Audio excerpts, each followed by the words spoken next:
it's Max. It's Ross. And today is a very rainy day. It's like day 35 or 52 or 106 of the shelter in place. So, it's a rainy day. One day is just like the next. But today we decided to spend the day watching a movie called The Ghost Who Walks. And it was made in 2019, and it was written and directed and shot and filmed in St. Louis, written and directed by a St. Louisan, Cody Stokes. Shot in Central West End, Soulard, downtown St. Louis. Really cool. Anyway, Ross, what was the movie about? So, the movie is about a guy who gets himself out of prison early by ratting out his boss. His plan is to go get his wife and daughter and go to Iceland. Things get complicated when he finds out that his wife and It's not his wife, his girlfriend, his baby mama and his baby don't live in the same place anymore, and so she's married his boss. Now we don't know if before he went to prison if she was married to his mob boss or not. No, we do know that. We do know. We do know that. She's married to his mob boss. This is all a big surprise to him. I was getting there. Oh, okay, all right. Yeah. So it's all a big surprise to him that she's now married to the mob boss. Thanks a lot. So he spends the movie trying to get to his girl and his other girl, and chaos ensues. The thing that I like about this movie is that it's not, action hero. At no point are people just unloading full clips at each other in running gun battles. There's a lot of violence, though. I had to look away. I had to start researching types of weeds in the yard, and then for a while I researched inflatable hot tub because of the violence. But it isn't a shoot it up. I agree with you. It's not a shoot 'em up total kind of film. There's a lot of heart to the film. There's a whole lot of heart to the film. Yeah. And it is not a feel-good movie by any means. It's not an action-packed thriller by any means. It is a really well-told story about not so much redemption, but just kind of redemption, kind of, yeah. Sort of. You know what? I'll tell you what I liked about the movie.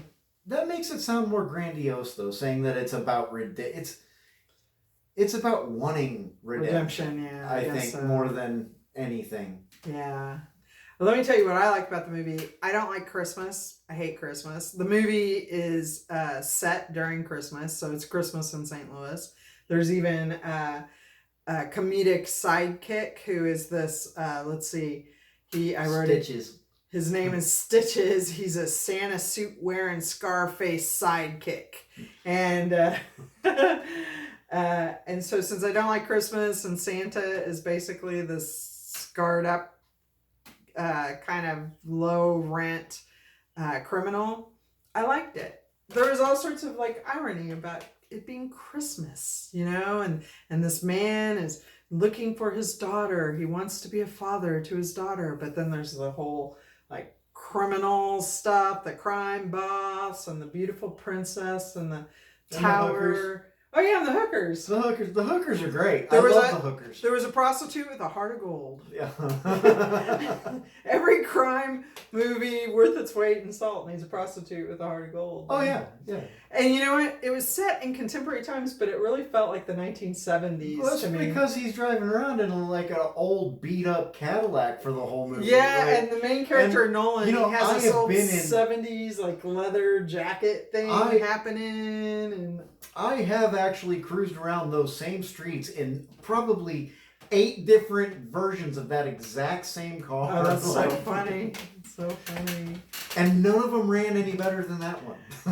You know what's great about this movie being shot in St. Louis and having that kind of 1970s vibe is that St. Louis has this tendency to kind of hold on to the past. So every decade is kind of held on to with, a firm grasp. And there's definitely a 1970s vibe to a lot of places in St. Louis. It's kind of dying off a little, but it's still there, that 1970s vibe. And the movie had I kept trying to think of the movie what is it? Shack? Is that the movie? Like the blaxploitation films? Shaft. Like, it's not quite Shaft. Really? But it kept reminding me of that. I mean, the style of it, the way it looked, the aesthetics of it. It was like kind of that 1970s. Yeah, his coat was definitely, yeah. It's crazy. I liked it. You had one big complaint about the film. The editing was a little. There was a continuity. Yeah, there were a couple of sequences where the editing was kind of sloppy. I'm sure they had good reasons for it. It wasn't a big budget movie. It was a low budget movie. I'm sure they didn't have 100 different good takes to choose from. It's screened at the St. Louis International Fest. The first screening was at the Tivoli Theater in University City in St. Louis. So they didn't have money for all that highfalutin continuity editors kind of guys. But you know what? For a low budget movie, I thought it was well made. I thought it was really well made too. Yeah, there were some cool tracking shots in it. Yeah. Oh my God, there's some really cool tracking shots, action shots. Being from St. Louis, there were a few times where there was one sequence where he's in a foot chase and he starts in what looks like our old neighborhood in South City, and he's on foot, and then in the next shot, he's running through downtown, like the alleys behind the high rises and stuff. And, yeah, it's like, no, you couldn't. But I don't know that anybody that didn't live here would really have noticed. Right. Yeah. Yeah. So, it was cool seeing a hometown boy. You know what else? Cody Stokes actually went to Webster University, and that's where I went to college myself. So that was pretty cool. And what did you study there? I studied film. Do I use that degree? Not even a little. But you know what? I learned a lot about narrative by studying film. Mm-hmm. And communications, I learned a lot about communicating. And I like to communicate. Communication's good. Anyway, out of 5 stars, I was impressed with this movie. I want to consider everything, how much money the filmmaker had, how much experience he had, the actors. The guy who played the main character, he has nothing. There's hardly any information on his IMDb page, but he is great. He should get a lot of roles. Don't you agree? Yeah, let me look him up so we can. Okay, so while he's looking him up, his name is Garland Scott. Frank Mosley plays Stitches. He was really good too. Yeah, the acting was great. You like the prostitute? Dasha Nekrasova is her name. From the minute she's on screen, I think she's on screen for maybe 10 minutes. No, more than 10 minutes. I think you don't know what I was gonna say. Well, let's say it. Spit it out. She was on screen probably for 2 or 3 minutes before she said her first line.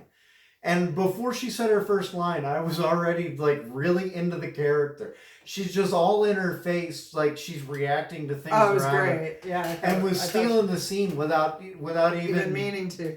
So these folks, they're pretty just low-end actors in that their careers haven't really blown up or anything, but their acting itself was awesome. Yeah. And so because it was a low-budget film, because the guy who made it's fairly young and seems to be just starting out, I'd give it a lot of stars. I thought the writing was really good. He wrote it with a dude... Oh God, I wrote down his name. So this Cody Stokes dude didn't write the whole thing. He wrote it. He had a co-writer. Where's his co-writer? Ben Bostic. Ben Bostic. So Cody Stokes and Ben Bostic wrote it. So anyway, back to the stars. I'd give it like a 4.8. I mean, I'm not saying it's brilliant. I'm just saying for what they were working with and what they had, they were top of the line, man. I thought so. Yeah. I'd give it a 4.8. I think even regardless the budget and what they had to work with just the exception of just a couple scenes, I think it's a 4.8 just on its own merits. I think a bigger budget wouldn't have made much of a difference. Yeah, to I it. thought it was really well written, well acted, really well shot. Very very character driven, gritty. Where was it? You pulled it up on our streaming, so I didn't see if it was on Netflix. It's on Netflix. Okay, so it's on Netflix. A lot of people have Netflix. So we strongly recommend it. You can see my doodles. Here we go. The Ghost Who Walks. So there you go. That's the film. This is high tech, man. This is the notebook that Ross bought for us to take notes. See, I took notes. So anyway, there you have it. Thanks for viewing. Thanks for watching. Whatever one says. Like and subscribe.